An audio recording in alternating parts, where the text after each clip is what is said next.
Unturned's maps are very important to the actual game, but how did the overly common use of them suddenly change? Although they differentiate from each other in categories such as terrain, location, survivability, and much more, I want to digest Unturned's maps and display that the margins aren't as loose as many might think.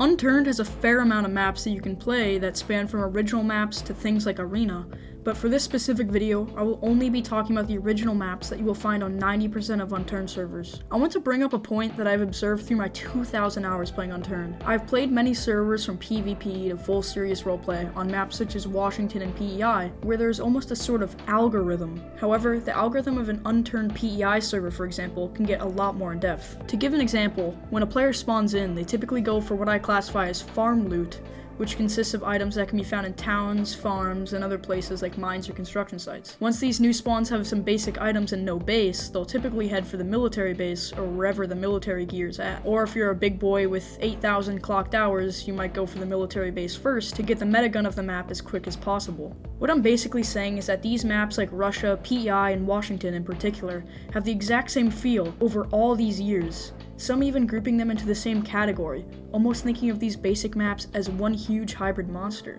Now I understand the possible counter-argument to this, that Unturned used to operate without this algorithm.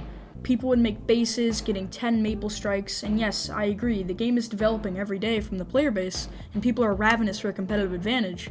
But at the end of the day, you're still gonna control the server, P9 is still gonna do completely legit base raids, and if the server you're playing on lacks an attribute that separates it from a simple single-player game, just with online players, okay, that just made absolutely zero sense at all, you are going to visibly see that this issue lays within the very algorithm of these maps.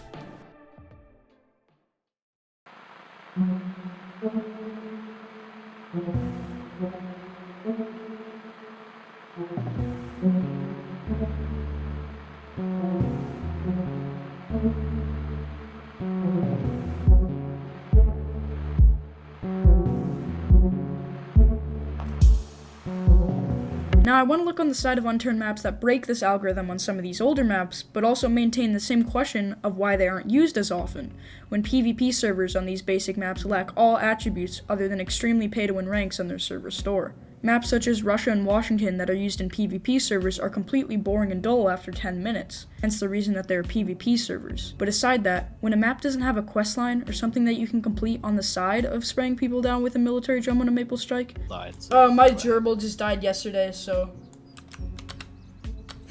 I'm joking the shit out of it. The map gets boring. Also, let's stop lying to ourselves about single-player Unturned. It honestly sucks in my opinion. I would bet money on the fact that out of all my hours, only 10 or so were spent on single player, which was probably my first 10 hours.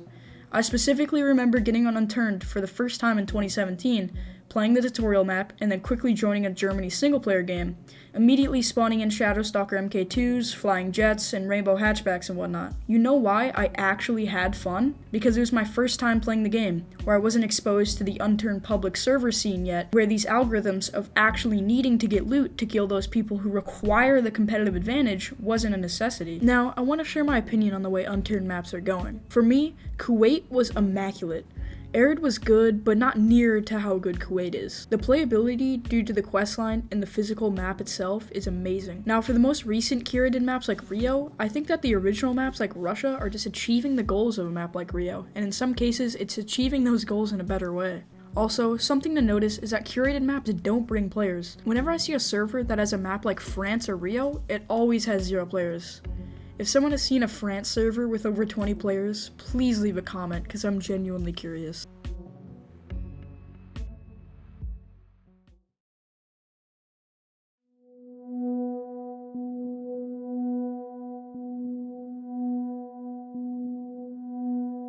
I next want to speak about how the traffic and movement of a certain map can solidify my claim about these algorithms.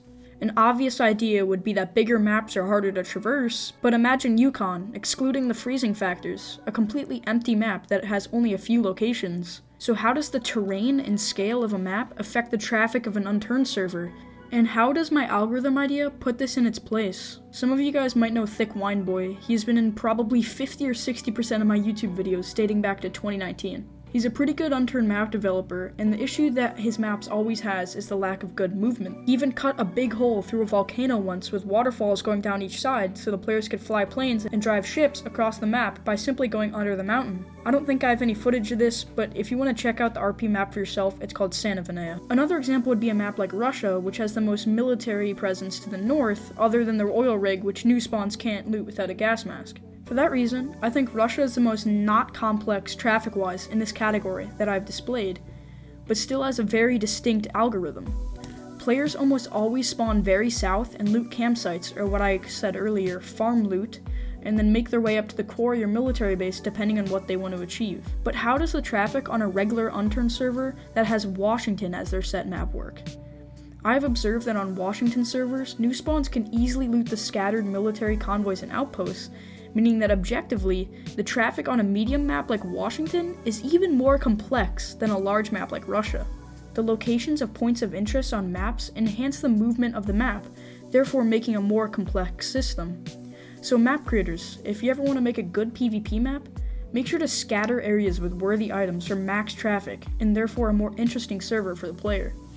I want to finish up by saying I hope you guys are picking up what I'm putting down with this idea, and I hope that you guys enjoyed the video. If so, please subscribe and like. If I get to 500 subscribers by the end of the year, I was planning on doing a huge video of moments on this channel and moments that weren't uploaded from a ton of different games. Thanks for watching this video. I hope you agree with me because, you know, if you're watching a YouTuber's video, you have to agree with every single thing that they say.